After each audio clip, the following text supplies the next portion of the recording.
थाना जलालपुर पुलिस की एक बड़ी कार्रवाई। उपनिरीक्षक रामभवन यादव में हमराह टीम के साथ हॉस टोल प्लाजा पर संदिग्ध व्यक्ति और वाहन चेकिंग में मामूर थे। इसी दौरान मुखबिर की सूचना पर कार्रवाई करते हुए थाना स्थानीय पर पंजीकृत मुकदमा संख्या 349/25 धारा 8764 1 137 2 BNS एवं 3/4 पॉक्सो एक्ट से संबंधित वांछित अभियुक्त सौरभ राजभर पुत्र गुलाब राजभर निवासी चित्तीपुर थाना जलालपुर जनपद जौनपुर को सिरकोनी तिराहे से कचगांव की तरफ जाने वाले रास्ते के पास से गिरफ्तार किया गया। गिरफ्तार करने वाली पुलिस टीम में थाना जलालपुर जनपद जौनपुर से शामिल रहे उपनिरीक्षक रामभवन यादव तथा उपनिरीक्षक अमरनाथ यादव। बुलंदी में सर धर्म परिवर्तन का मामला सामने आ रहा है सर, क्या कार्रवाई की गई है? देखिए, कल दिनांक 29/10/2025 एक व्यक्ति द्वारा हमें सूचना मिली कि एक महिला अपने परिवार के साथ सरकी जो कि केराकत थाना क्षेत्र में है, वहां पे धर्मांतरण और अपने घर में ही दूसरे लोगों को बुला के प्रार्थना करती है। तत्काल पुलिस द्वारा इस सूचना का संज्ञान लिया गया, पुलिस द्वारा मुकदमा पंजीकृत किया गया और पुलिस की टीमें गठित की गई। जब उस महिला के घर पुलिस की टीम पहुंची तो पाया गया कि वह महिला और उसकी बेटी कुछ 2 व्यक्ति अन्य के साथ प्रार्थना कर रही थी और धर्मांतरण करने की प्लानिंग कर रही थी।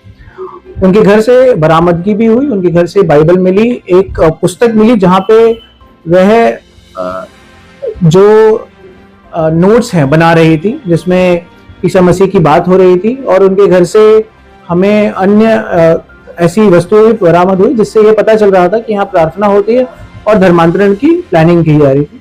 तत्काल पुलिस द्वारा उन्हें हिरासत में लिया गया और उनसे पूछताछ की गई।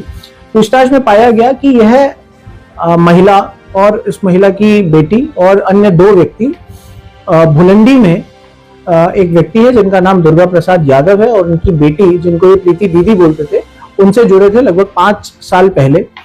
उसके बाद अप्रोक्सीमेटली 2 साल पहले इनका वहां से संबंध खत्म हो गया था, क्योंकि आपको पता है कि उस टाइम बुलंडी में पुलिस द्वारा रेड मारी गई थी।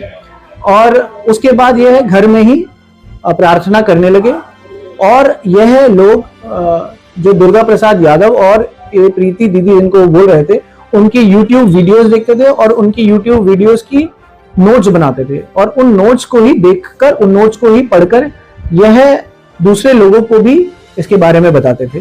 तो मिल के प्रार्थना करते थे और धर्मांतरण की प्लानिंग कर रहे थे। दुर्गा यादव इससे पहले भी पुलिस के शिकंजे में आया था।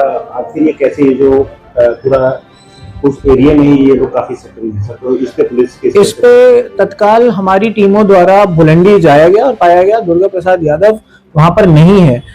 मैं इसके बारे में ये भी बताना चाहूंगा, इससे पहले भी हमारी टीमें द्वारा दुर्गा प्रसाद यादव के घर पे पूछताछ करने के लिए गए थे, बट दुर्गा प्रसाद यादव यहाँ पे नहीं है।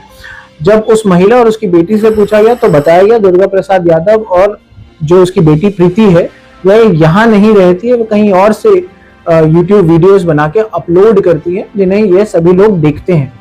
तो अब हमारी टीम, जिसमें हम साइबर की भी हेल्प लेंगे, इस पे काम करा जाएगा और पता लगाया जाएगा उनकी लोकेशन। सर, कुल कितनी गिरफ्तारी हुई है? इस पूरे प्रकरण में टोटल 4 गिरफ्तारी हुई है, जिसमें एक महिला जो कि आंगनवाड़ी वर्कर है और उनकी बेटी गिरफ्तार हुई है। साथ ही में 2 अन्य व्यक्ति जो उसी गांव सरकी के ही रहने वाले हैं, उनको भी गिरफ्तार किया है, जो उनके घर में ही थे। धन्यवाद।